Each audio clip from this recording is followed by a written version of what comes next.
For me, I decided that the side effects of not being able to orgasm was less a priority than like not wanting to. Hi, it's been a year, well actually it's been over a year of me starting my antidepressants and starting this journey. Why did I just say journey? Ew. Today we are making a happy 1 year and a little bit of time of antidepressants and healing. I don't know. Grab a snack, grab a drink, grab a tea, and we can chat. So I did previously make a full video on why I started antidepressants, and I will link that in the description, but obviously it does make sense for me to just quickly cover, not to bore you with my entire mental health history.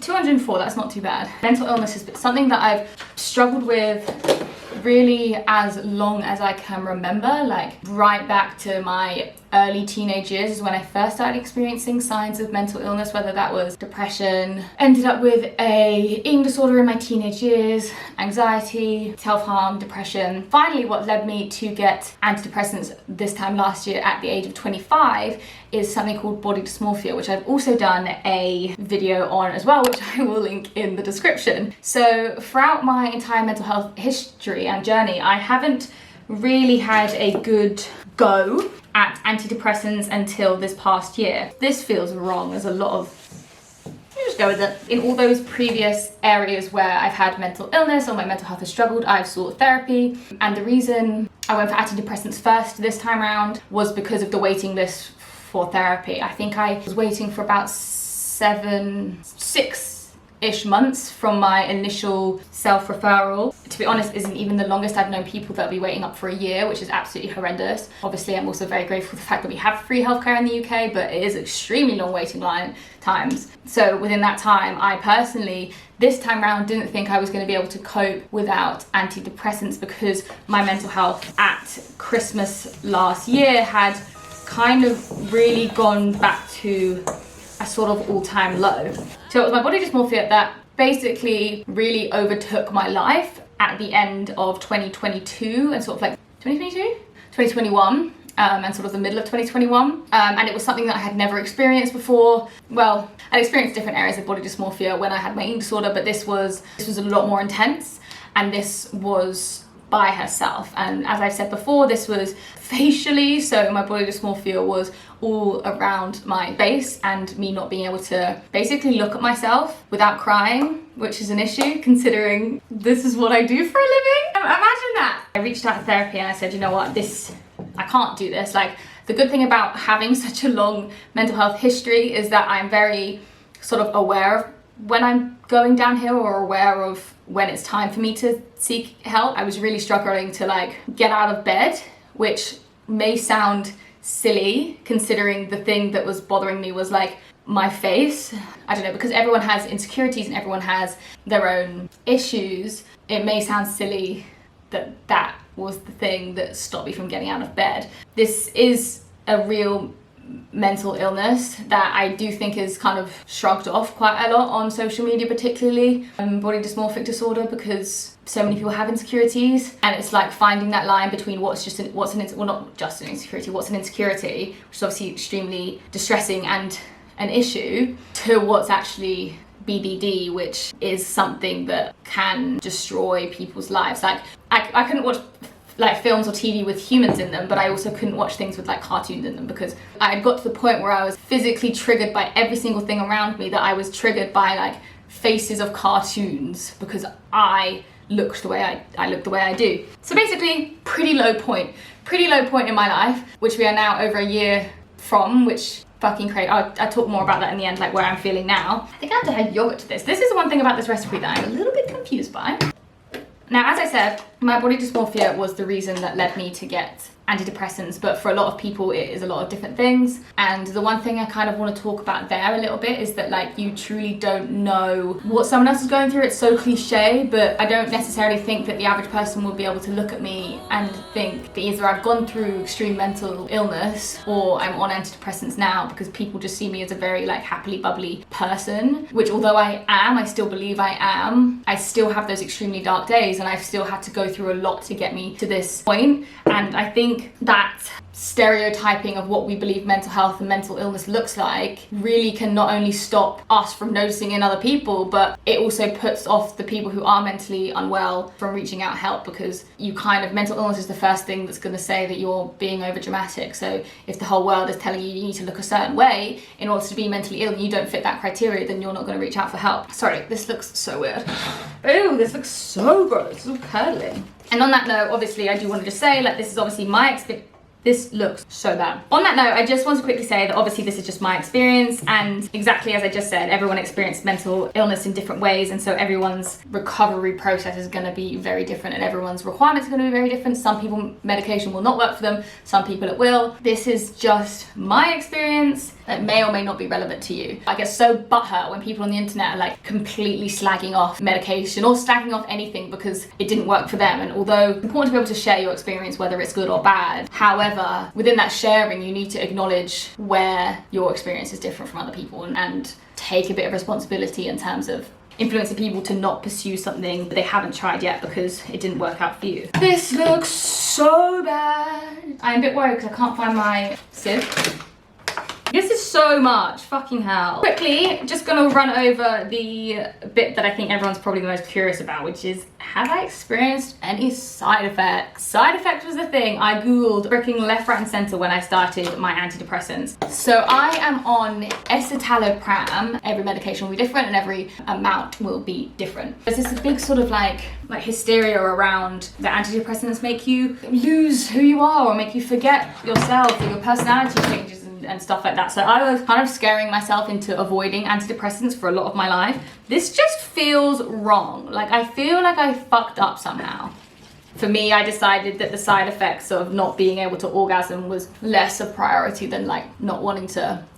At the very, very beginning, I would say when I started my antidepressants, I found it very difficult to cry. And I would say that over the course of the year, that's gone away. Like, believe you me, I cried quite a lot in January. And I was a bit worried that when I went on to my antidepressants and when I started using them, that it was gonna make that numb feeling a lot more apparent. And I do know that some people feel that way with antidepressants and then decide that in fact it's not for them. But for me, that was something that did go away. The other thing, which I briefly just said, is sexually, being on antidepressants, for me, has definitely played a role in my ability to have a good time. I could not orgasm at all with someone else, although that was kind of happening before anyway. It just wasn't happening for me, and I had read up that that was a big side effect with a lot of people with antidepressants. I actually don't know the freaking science behind it, but apparently it's a thing that has also got better now. Is this gonna rise a lot? Let's think about that, because I mean, to be honest, the normal cakes that I make vegan wise have a really bad habit of not rising, so they look a bit shit. So hopefully, because there's a lot more stuff in it, it will rise. I will say that deciding to go on antidepressants is a big deal. Now I wouldn't say it is for me personally, it's just like a part of my life, but there still is a lot of stigma around medication for your mental health. That is something that unfortunately as a society we are like living with and dealing with that stigma. On that note, sorry, I will talk about my experience soon, but I think people also believe that when you go on antidepressants, you have to be on it forever, or even for as long as you even have to go on it for a year. But realistically, you can go on antidepressants for, I think they suggest around 6 weeks to like see how it actually takes over, because obviously it's not going to work immediately. And if it doesn't work for you, or if you change your mind, you can just stop with listening to your doctor. Let's put these in the oven. I found my sieve. So the main thing that I want to say about my experience on antidepressants, and I want to acknowledge that I've had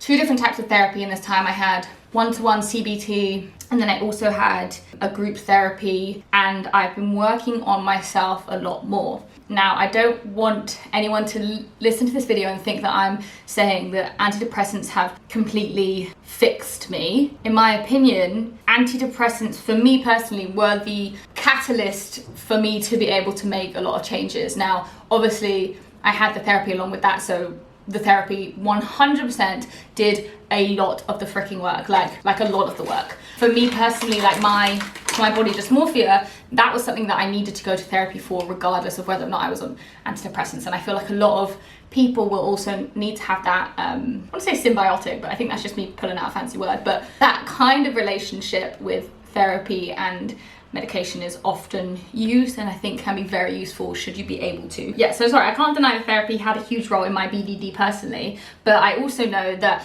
I was on my antidepressants for about 4 months before my therapy, and I saw the impact that that had.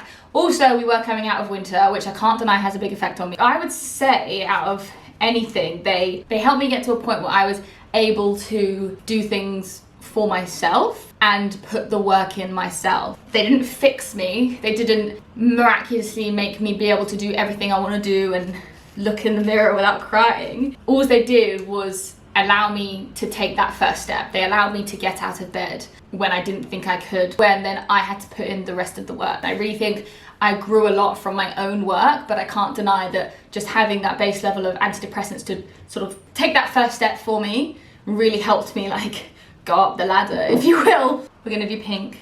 No! No,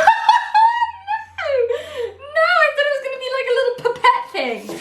Oh my god, I've got so used to having these little toffee drop things. Oh my, okay, well. Oh god, this looks like a bloody Dexter episode. Okay, well. Oh my god, okay, it's fine, we've rescued it, we've rescued it. The other thing I really want to touch on is that healing in general, whether that's from trauma, mental illness, relationships, none of that healing is ever going to be linear, regardless of whether or not you're in therapy or on antidepressants or whatever. Healing is a slog, and healing is up and down, and healing is unpredictable, and healing is gross, and you're gonna have shit days, but eventually those shit days become less frequent. But they still exist. You're human. You're still going to have bad days, no matter how much of a happy soul you are. Antidepressants don't get rid of those bad days either. They still very much exist.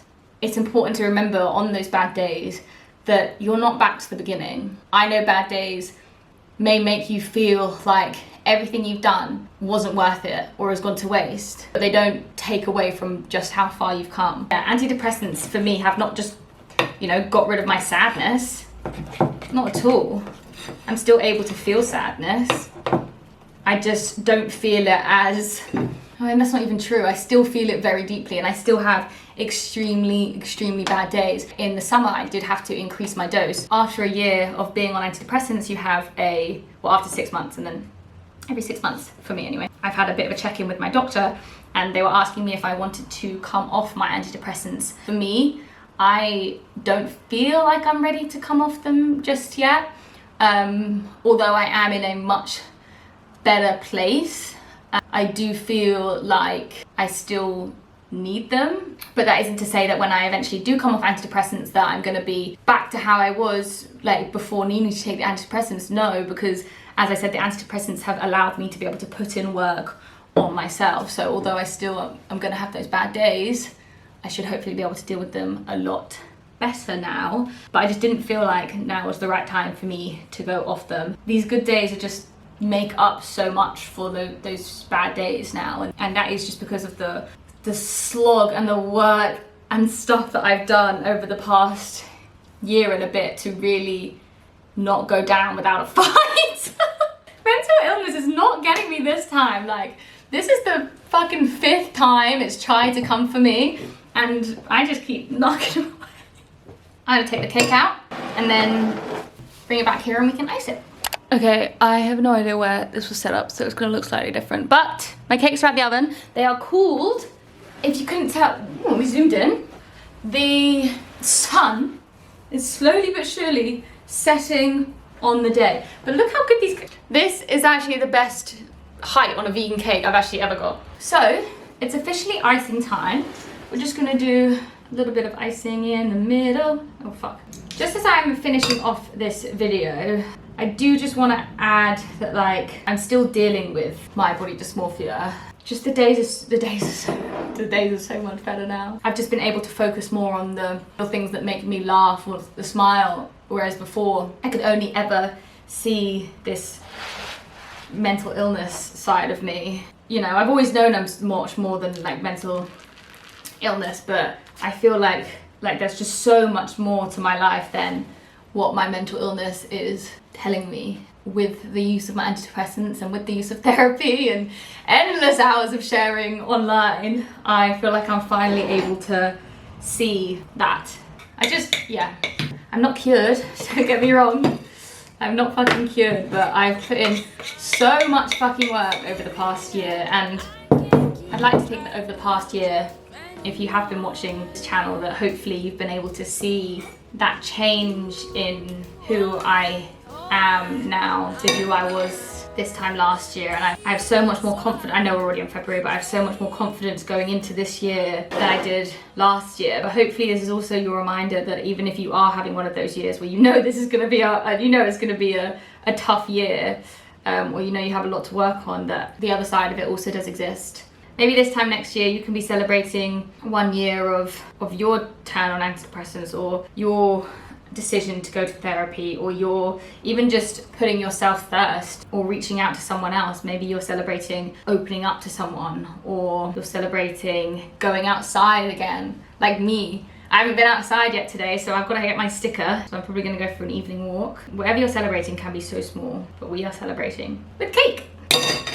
This is such a good freaking cake. Oh my god, I've never made such a good one. Let me pipe. I was going to say happy 1 year, but I just thought I would make it a bit more of a message for everyone else. I'm not going to eat it just yet because I want to wait for my flatmates to come home.